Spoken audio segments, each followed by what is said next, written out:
for them. But we are going to be landing into the land of Dawn shortly, into game number 4 here. It's 2-1 Echo in favor versus RSG Philippines. The biggest thing that RSG needs to watch out for is a potential fast snowball by Echo.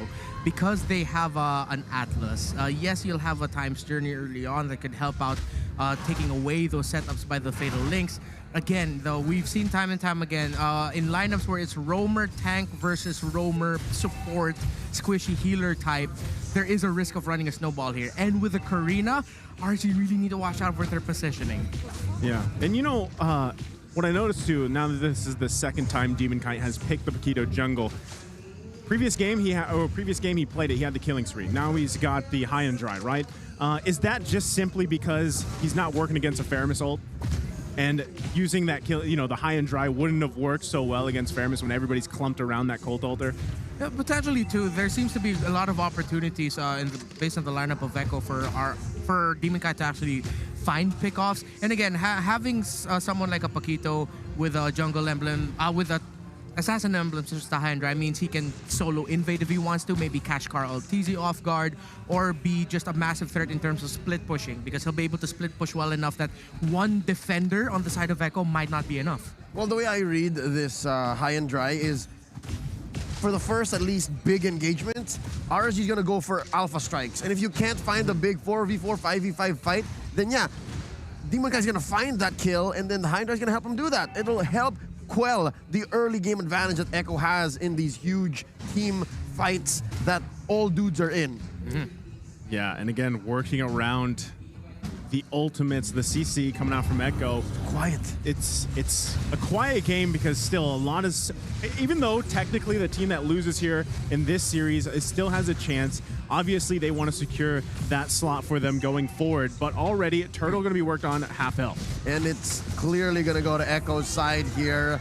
You're weighted in reverse time onto Sanford. It's his turn to play the Uranus, and it's working wonders. It's able to draw a line between Echo and RSG, and yeah, this is that early game advantage y'all were talking about. Yeah, safe, fast rotations for Echo to get to the point where just when Demon Kite started taking his second purple buff, Echo were already secured the turtle. So let's see if they'll keep this tempo up, because again, they definitely can, and if they do, RSG PH might not even be able to reach to the point where their Farce and Bruno will be a threat. You know, and since there's not, I mean, early on, 3 minutes in, no one's gone down just yet, although Echo is waiting in the bushes there. But the thing, too, I want to point out with Emon this time, right? First time we saw Bruno in the series, it was running the Weapon Mastery. Now he's got the Electro Flash.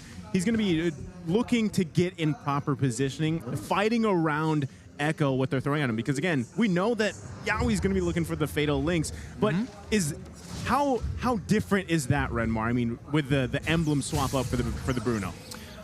Well, for the Bruno, the Electro Flash, it gives him that extra movement speed. You know, every basic attack, it's not always, there's a proc to it, but it allows him to just give a little bit of wiggle room to get the safety and be able to damage from a safe distance. And this is that high and dry advantage you're looking at right now.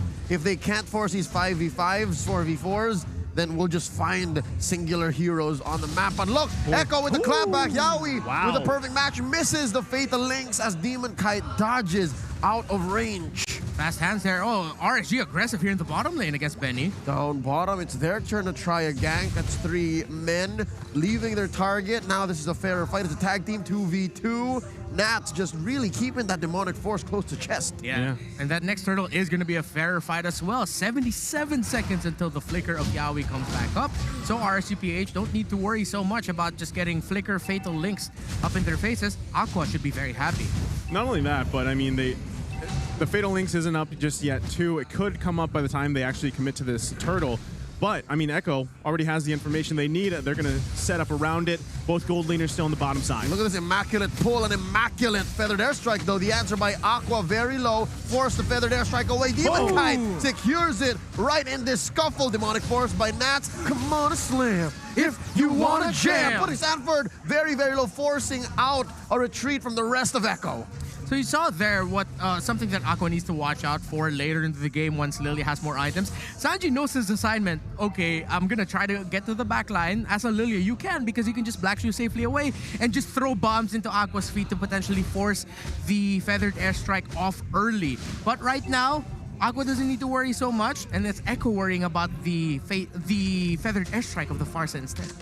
Yeah, and so Echo's looking to make a play here on the bottom side. Might just get the turret, already forcing a flicker out, though, from Light. So in a way, without doing much, they at least get that out. Plus the turret, that's a nice little advantage for Echo.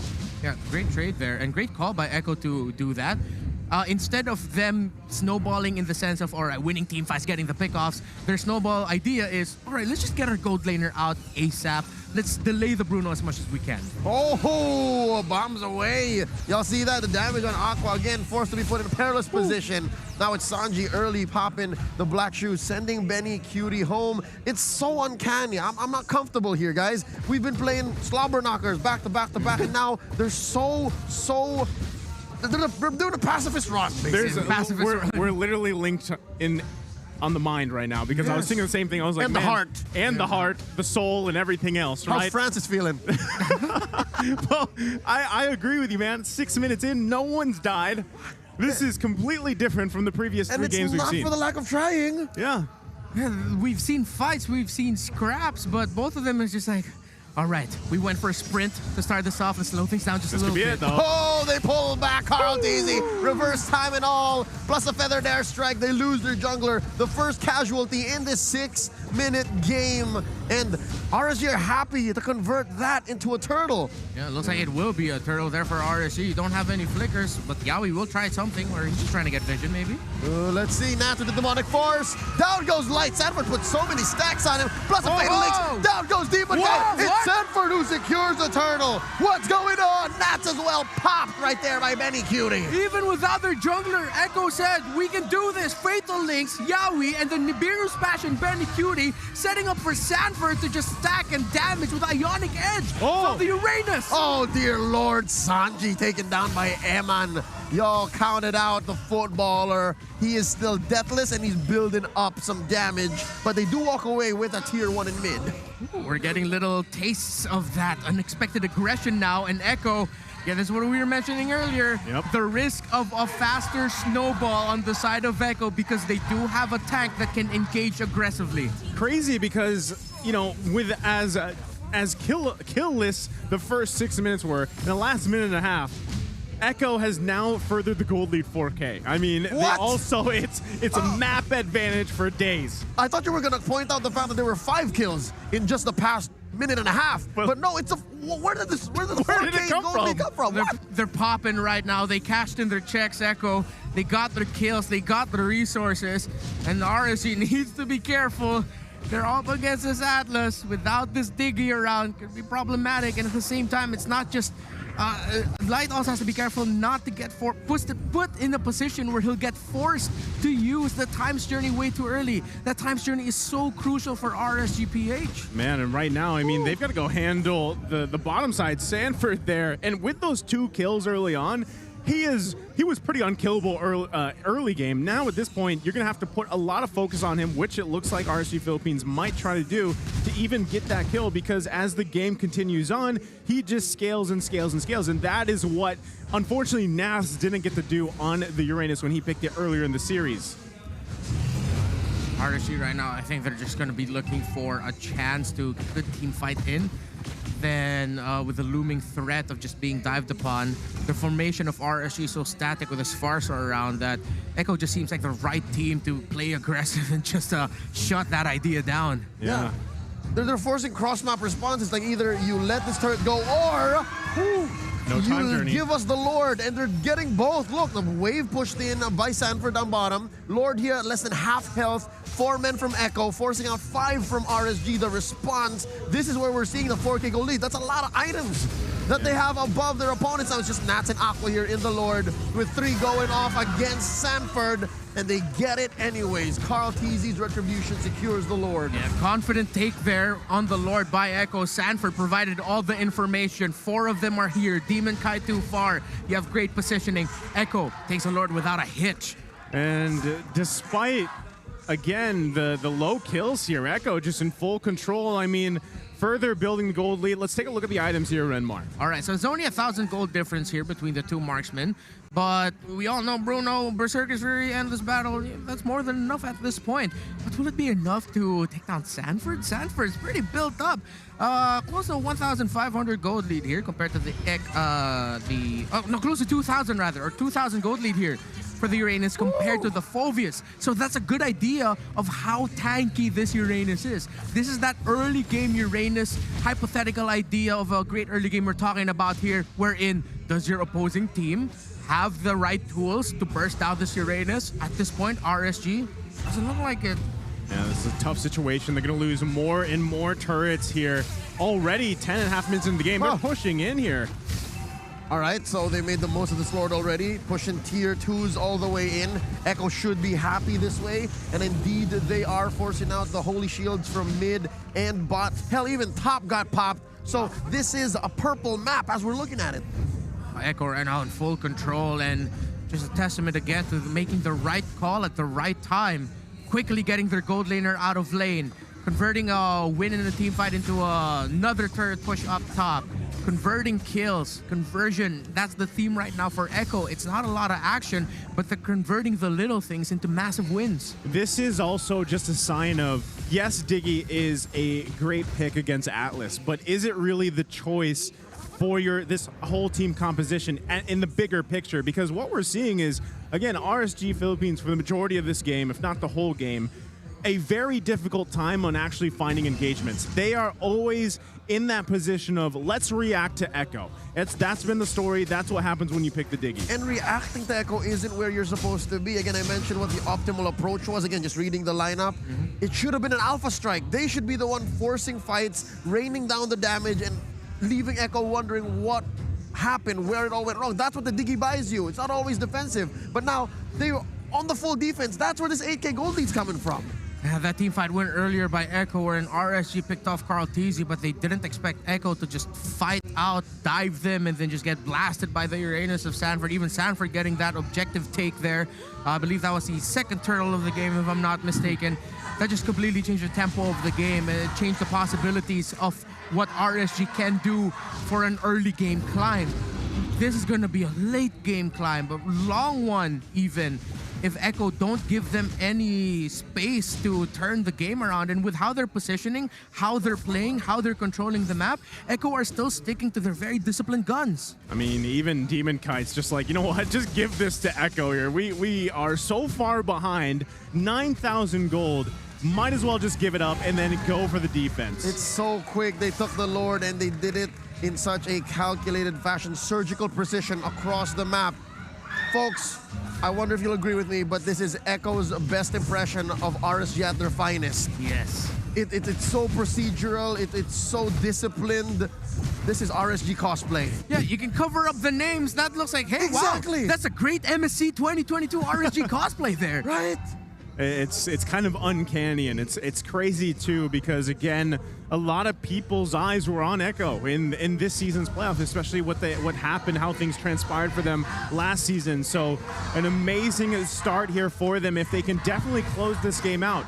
This Lord marching down the bottom side will obviously get Echo to crack open the base of RSG Philippines. Still, even if they go on a full-on fight, a lot is going to have to fall in place for RSG. Oh, forcing out an early Black Shoes. There's the Feathered Airstrike from Aqua, so they'll have to wait for that bit of artillery to come back online. Mind you, there's still a Flicker and a Fatal Lynx on the Lover Boy down bottom. There's the Lord charging onto that inhibitor. Emma just kicking balls, trying to save his turret, but it's not gonna happen. They're gonna get what they want. Now mid is up next. Yowie, perfect match, looking for Aqua. Wow. Just spaced out the right way. Can they take down his inhibitor? The answer is no, they clear it out. Nats with the Demonic Force and the Feathered Airstrike. There you go. And he's still going. He's still going. Sanji's in trouble. Emma gets a crit onto that mage. Down goes Sanji. That was a heat check there by Eman. 3 hits. The moment Sanji got within range of his basic attack, he said, let me show you how much I hurt right now. And that is what Echo needs to be careful of. What I want to go back to is what Aqua did there at the start of that push. Immediately popping that Feathered Airstrike to make sure that the Black Shoes of the Lilia is gone. That is what RSG are targeting at in terms of their defenses. With the Black Shoes gone, you minimize the aggression of Echo by just a bit. But that little bit is enough to give you space. Not only that, but also just the fact that, I mean, Yawi held on to the Fatal Links. He held on to everything. I mean, even the Flicker. That's discipline, right? With the massive lead that they have, you almost, part of you expects like, all right, this is Yawi. He's just going to, go in, initiate, and force the situation. But they didn't. So RSG Philippines managed to get a kill there on Sanji, like you guys mentioned. But still, it's a long road, a tough road ahead of them if they actually want to take this game. Because despite the low kill count, you cannot discount the gold lead, the economy lead right now. So, but again, this could possibly be the stepping stones they need to actually contest the next Lord. But already, is that something that RSG wants to actually risk? Because the whole time you also have Sanford putting pressure now on the top side. And he does so with impunity. He doesn't care. It takes so much for RSG to punish this Uranus. Hell, even that Lilia, you don't see what Sanji did underneath a feathered airstrike? How's that for a heat check? Even Sanji says, no, I'm feeling it too. What are you talking about there, Aqua? But Echo needs to watch out for that Farsa, definitely. Already picked up the Divine Glaive. This isn't a super tanky lineup on the side of Echo. Feathered Airstrike will be devastating. RSG PH might not be even able to get close enough to this Lord because look at Sanford. Yeah, and look at Light as well. All he can do is say, yeah, they're doing it. Yeah, they're doing it. And then Aqua responds with a Feathered Airstrike, so they'll have to wait for this. And I think that's a clear sign. Echo commits to this Lord. Look at this Nat popping the Demonic Force. Yawi looking for a perfect target. Sanford deals some damage. He secures the Lord. He's very low, but he got away with what he wanted already. Pops the Immortality. Nay, he didn't have it. There it is on Yawi. And DK walks away. DK for DK once more. That's 2 down for Echo. I don't think they're going to be able to capitalize on this Lord they just secured. RSG showing signs of life. Great counter punish there by RSG, and the burst that RSG has for days is the trump card right now. We're in Echo. What happens when you've committed so much? What happens when you've used your abilities too early? RSG just showed it. Yeah, we can counter punish you. Despite that gold lead at 10K, the RSG PH has the damage. I mean, it's crazy to think like these small victories that RSG Philippines are finding are really, how does this work in their favor in the long run? Because yeah, still it is that massive gold lead for Echo. They've got to handle this Lord here, plus those powered up minions, which are doing pretty fine with. But still, Echo in a position to actually force a situation here if they want to.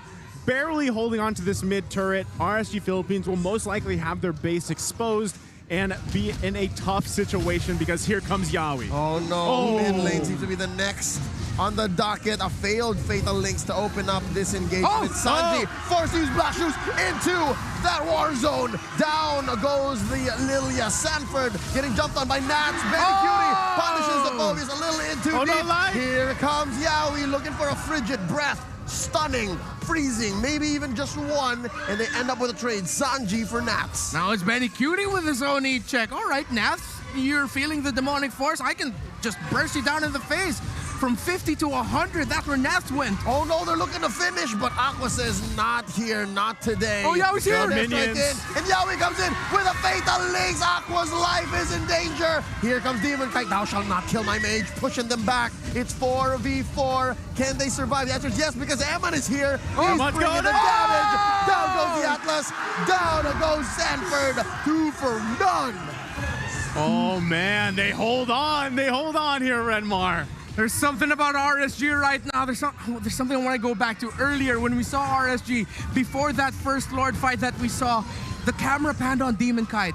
And what was Demon Kite doing? I saw him smiling. I saw him laughing even. There's something about RSG right now where I feel like they're saying, guys, trust in our lineup. Trust in our burst. Trust in our ability to wave clear and counter punish. And that's what it looks like RSG is trying to execute right now. The idea that they can turn this game around. They shrank the lead down to about 6,000 gold here. Popping Sanji and then putting him in a very uncomfortable position.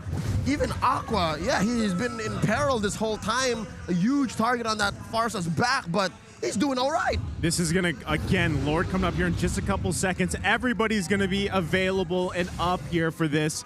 Do they take this swiftly, or does it go in the hands of Echo? That's going to be super crucial here.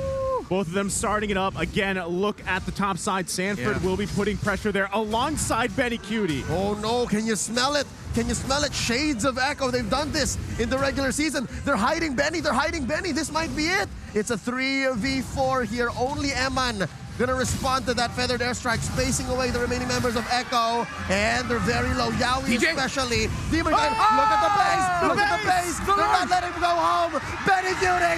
He's going for it! Benny Cutie! Benny! Benny! Damn you, Benny! Damn you! He did it again! They did it!